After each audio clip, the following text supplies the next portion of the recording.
In the forgotten cradle of the world, where time flows like the breath of ancient winds, and the stars still sing in the tongues of gods, there existed a realm unseen by human eyes, a place known only as the veil beyond the veil. It was not a realm of mortals, nor entirely of the divine.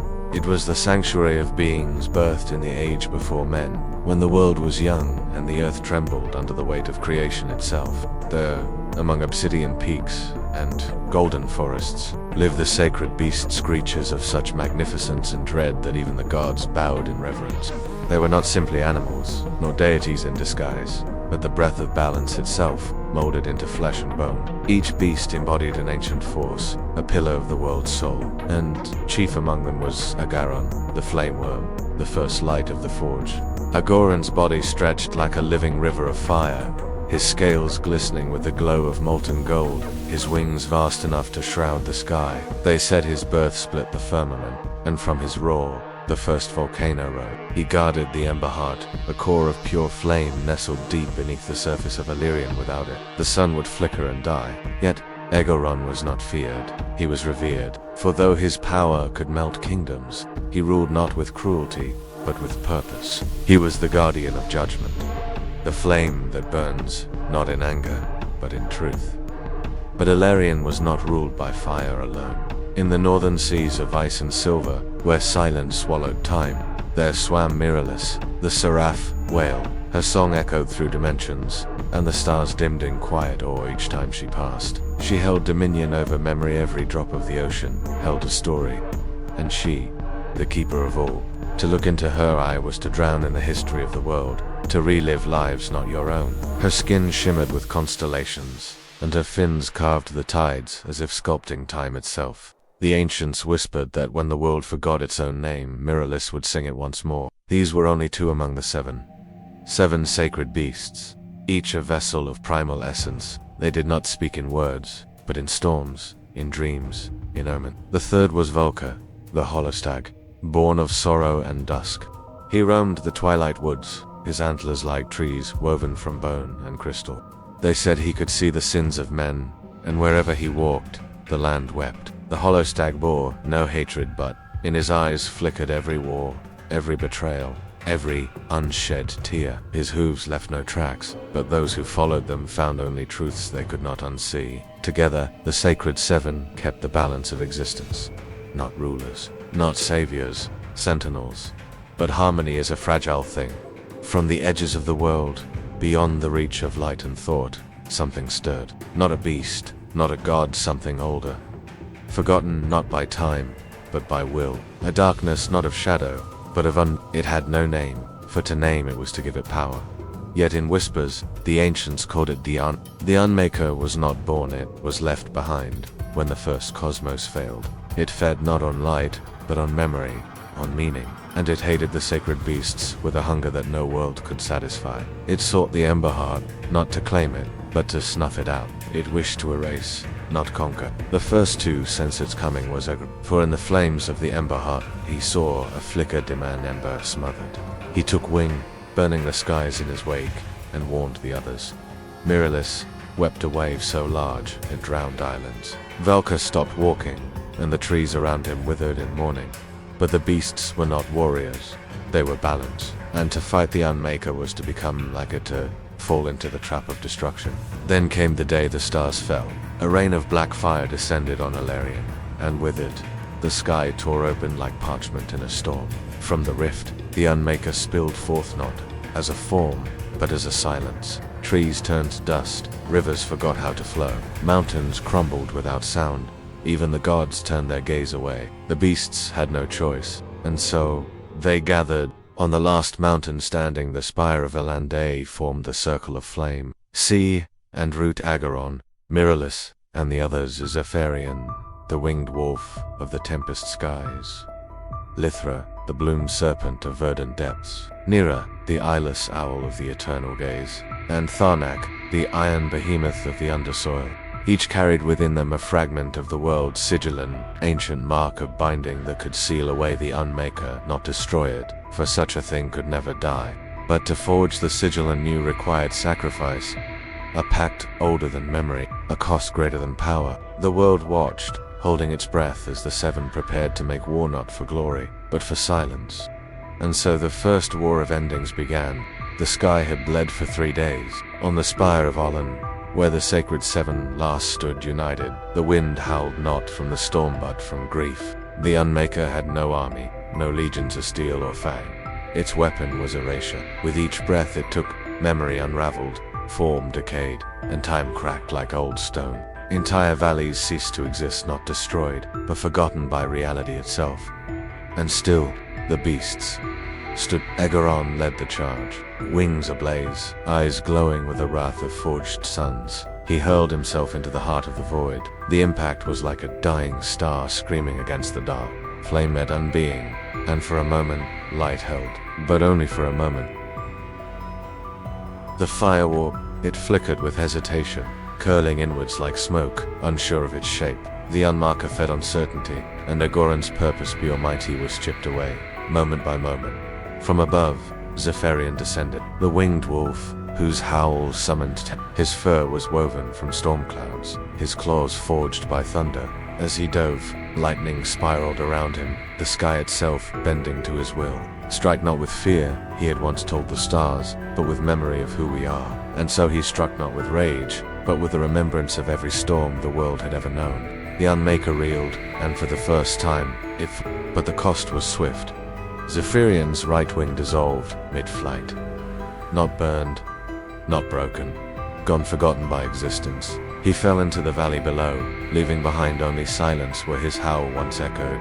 Mirrorless, keen, her voice, once the lullaby of stars, rose into a scream that rippled through dimensions. The sea beneath Aegaron rose to meet her song, waves glowing with the echoes of ages past. She summoned memories not yet lived, borrowed time from futures unwritten, and sang the name of the Unmaker aloud. The creature shrieked, its formless mass convulsing, recoiling from the name like flame recoils from ice, and yet, in uttering it, Mirrorless paid a terrible price. For the Unmaker does not forget those who name it hunts them across eternity. Her song faltered, her massive form stilled, then faded. Not death, not even loss. She had been sung out of the world, her own memory, devoured by the very name she gave voice to. 3 beasts stood wounded, 2 already unmade, the others remained. Velka emerged from the woodlands, his antlers glowing with sorrow, his hooves silent on the stone. His breath was frost, but not of cold or of morning. Around him, the air slowed, as if reluctant to move in his presence. The hollow stag raised his eyes to the sky, and for the first time, the heavens wept. He did not charge, he did not fight. He walked calmly toward the With each step, he released memory. The first leaf that turned gold, the first lie spoken by man, the first time a child feared the dark. He gave all these to the Unmaker, not in battle, but in offering, and it stopped. The Unmaker had never been given, only resisted, only feared, and in that moment, it hesitated. Velka stood before it, his body now transparent, fading like a dream at dawn. He looked back once, antlers glimmering like morning stars, and then he was gone. Aegaron, Rodan, unfiltered cry of pain, but in that cry was something else. Purpose. The sigil, broken when the beasts were born, had begun to burn Aegonite's pieces, glowing faintly within the hearts of the remaining 4. It was time. Lythra, the bloom serpent, coiled from the jungles, her petals shimmering like blades of emerald glass. Her voice spoke in the rustle of leaves, her eyes glistened with the hunger of growing things. She whispered to the ground, and life-surged roots tore through rock, blossoms exploded in defiance. She wrapped the Unmaker in vines of memory, each leaf a moment, a kiss, a farewell, a child's laughter, a promise made. But as the vines tightened, they withered, crumbling into ash. Lythra hissed, one final bloom, her own heart as seed, and vanished. 3 remained. Nera, the eyeless owl, circled above. She saw not with eyes, but with fate. Her feathers shimmered with possibilities. Her talons gripped the threads of destiny. She called to It must be sealed, she whispered, her voice cold wind through a forgotten hall. But only sacrifice can bind what should not be. Aegaron nodded. No words, only understanding. And so Nera dove, tearing the air as she dropped. Her wings folded around the Unmaker, threads of fate spinning into sigils in the air. She wove the spell of locking with her own form binding, not the body, but the story of the She made it legend, trapped in myth. Its power only able to rise again when forgotten once more. But the spell would need an anchor. That anchor was Tharnak the behemoth, whose flesh was stone, whose bones bore the weight of continents. He lumbered forward, each step a quake, each breath a storm beneath the surface. With hands of iron and will unbreakable, he carved a tomb from the heart of the earth. Not to kill the but to remember it. Let the world forget, Tharnak growled, as the final chains were cast. But I will not. He stepped into the tomb, taking the last fragment of the sigil into himself. And as he closed the gate, he looked at Aegaron. Tell them. Then darkness, silence. The Unmaker sealed, the sacred beasts broken, and Agrandalastros alone above the world. The skies no longer wept, the winds no longer howled. Illyrian stood still too still. Aegaron soared above the ashen remnants of a one-singing world, his wings no longer alight with glory, but heavy with ash and silence. The war had ended, the sigil had sealed. The Unmaker was locked in the tomb of Tharnak's flesh, but this was no victory, no celebration. Of the seven, only he remained, where once he had carried the pride of flame, the radiance of judgment. Now he carried only memory unburdened. The ember heart still pulsed within the mountain's belly, but its fire was dim, as if mourning those who had been lost to fuel its survival. He circled the spire of Elan, watching the emptiness below. The valleys where Zephyrian once ran were now silent wind plains.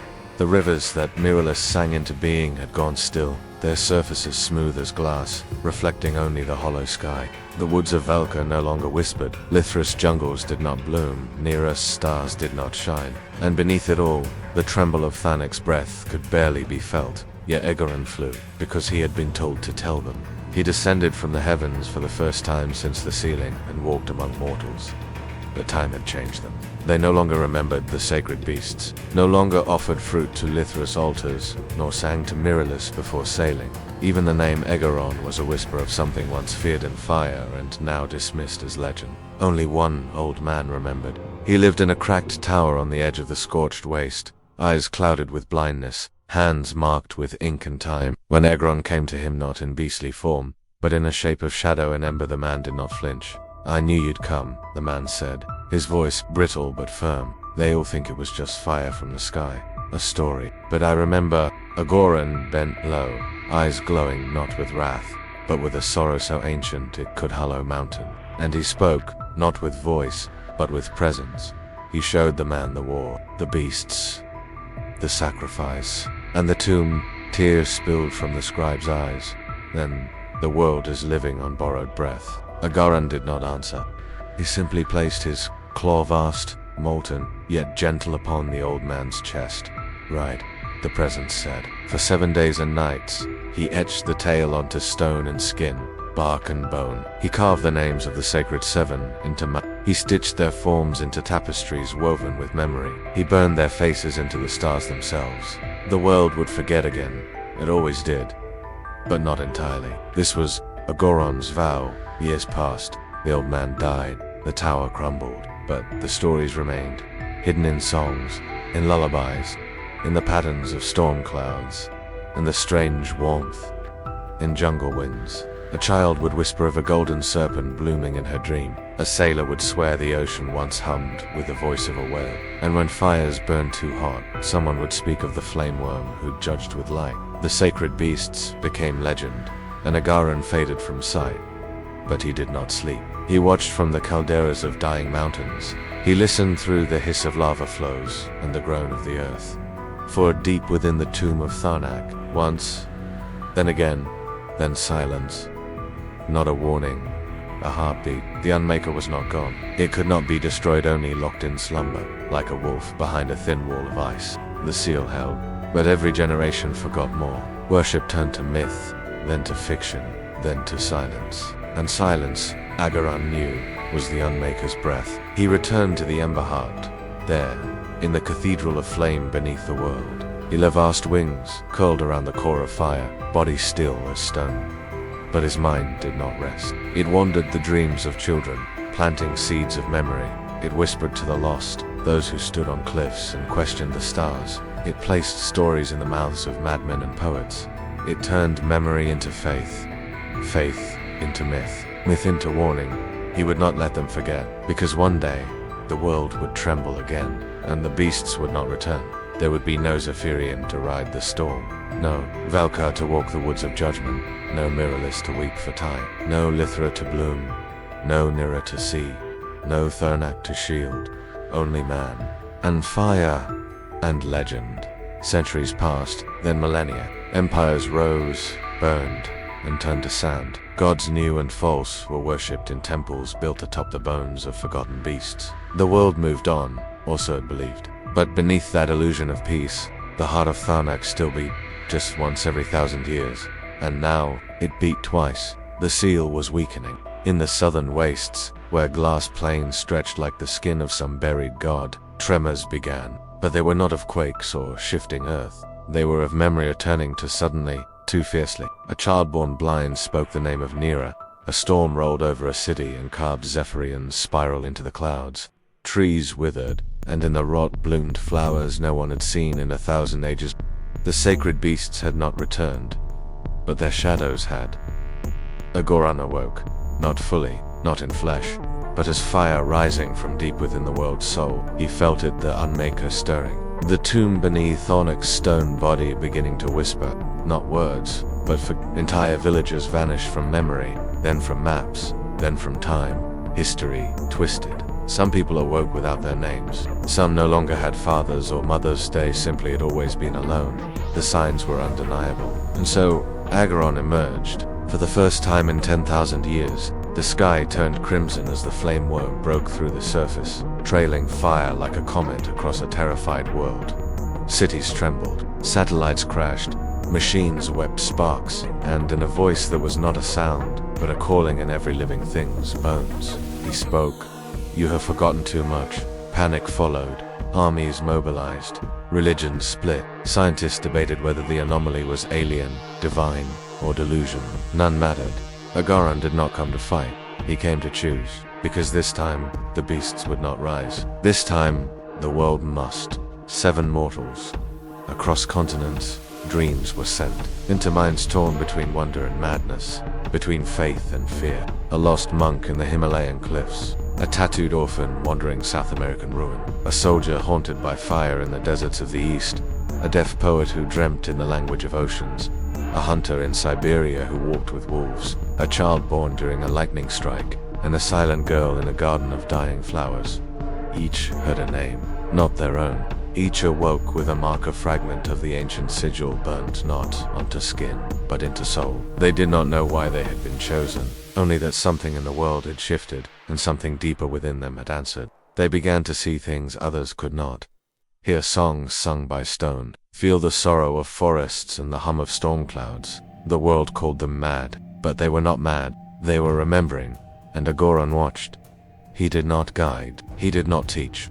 He burned in the distance, always just at the edge of the horizon, a living omen, a reminder that time was short, for the Unmaker's influence had begun to leak. Small things disappeared, ideas, seasons, even stars. The North Star blinked out. The names of mountains changed in every book overnight. Maps no longer matched. Even the moon seemed to hang differently in the sky.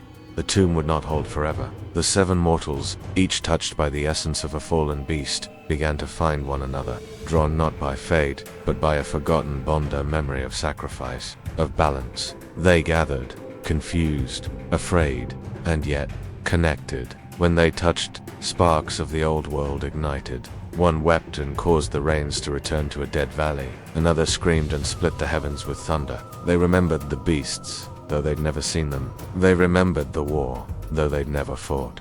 They remembered the cost. And in their dreams, Aegaron whispered, "You are not them, but you are enough. The final battle will not be one of fire and storm, of claw and scale. It will be a war of remembrance, of memory against oblivion, of meaning against the hollow. The Unmaker is not coming. It is already here. It walks in the apathy of man. In every story untold, in every truth denied. It does not roar, it does not strike it, but so long as one voice speaks the name of the sacred 7, so long as one child dreams of a whale beneath a silver ocean, or a serpent blooming from the earth, so long as fire burns in even one heart, then the Unmaker cannot win. So, tell the story. Tell it to your children. Carve it in stone. Sing it to the sea. Speak of Zephyrian and Lithra, of Volca and Miralis, of Nera and and of Aegaron the last flame, for they were real, or if not, they were true. And sometimes that is all the world needs. A truth that burns brighter than the dark, a memory that cannot be unmade.